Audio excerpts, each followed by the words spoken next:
Bonjour à tous et heureux de vous retrouver ici à Lourdes où les évêques de France poursuivent leurs travaux. Les 110 évêques égrènent les dossiers de travail, par exemple l'enseignement catholique, la culture Internet, on en a parlé, aussi la présence des chrétiens dans la société ou encore même les moyens de transport pour venir jusqu'ici à Lourdes, le train avec la SNCF.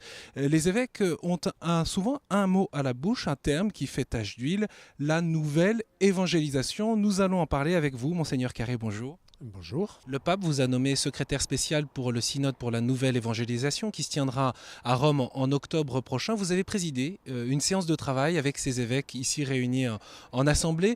Qu'est-ce qui retient votre attention au fond? Mais la première chose qui retient mon attention, c'est le fait que 26 évêques ont parlé et que plusieurs autres n'ont pas pu faute de temps et remettre un papier écrit. Donc ça manifeste l'intérêt et porté au sujet. Mais un certain nombre d'évêques ont souligné les résistances ou les difficultés qui sont abordées et par le synode et que nous rencontrons tous les jours.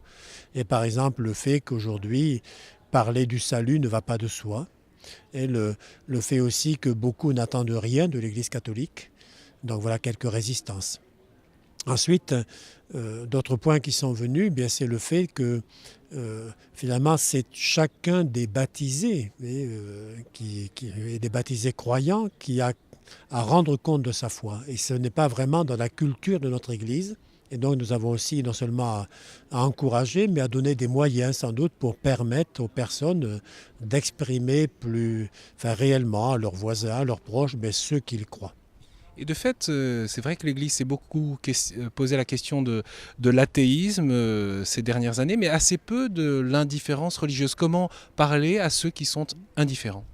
Oui, alors il y a quand même eu un rapport qui a été fait il y a 2 ans, et un groupe de travail avec le père d'Agens à ce sujet.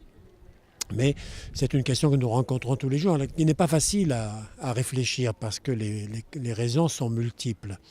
Mais je pense qu'au synode, ce sera à redire et nous, évêques français, aurons certainement quelque chose de particulier à apporter.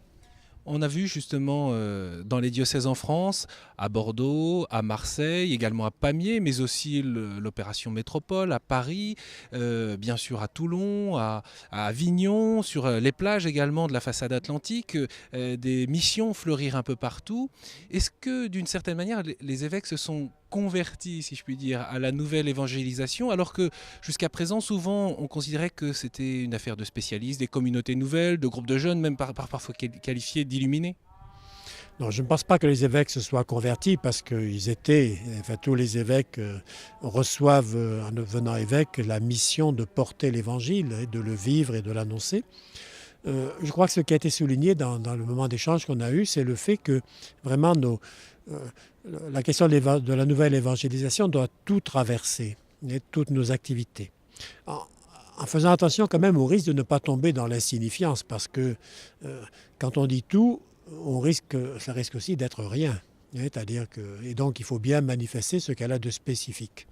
Et là encore, ce sera au synode d'y réfléchir davantage. Je pense que nous, évêques français, avons rencontré sans doute plus, plus vite que d'autres encore la question de la sécularisation. Et par là même, cette sécularisation qui maintenant touche d'autres pays, bien, les autres pays s'aperçoivent que nous l'avons traversée, nous avons souffert, mais nous ne sommes pas morts. Et notre expérience, notre fidélité à l'Évangile, peuvent dire quelque chose. Et puis, dans un synode, il y a aussi beaucoup d'échanges avec d'autres pays qui peuvent nous apporter à nous aussi, et j'en attends beaucoup.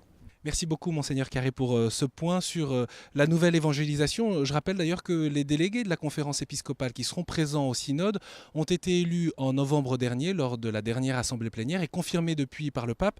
Il s'agit de Monseigneur d'Agens d'Angoulême, Monseigneur Le Sceau du Mans, Monseigneur Patnôtre de Sens-et-Auxerre et prélat de la Mission de France, Monseigneur Windsor de Poitiers, avec un suppléant, Monseigneur Dominique Ray de Toulon. À bientôt donc pour un prochain point sur l'actualité de l'assemblée plénière ici à Lourdes.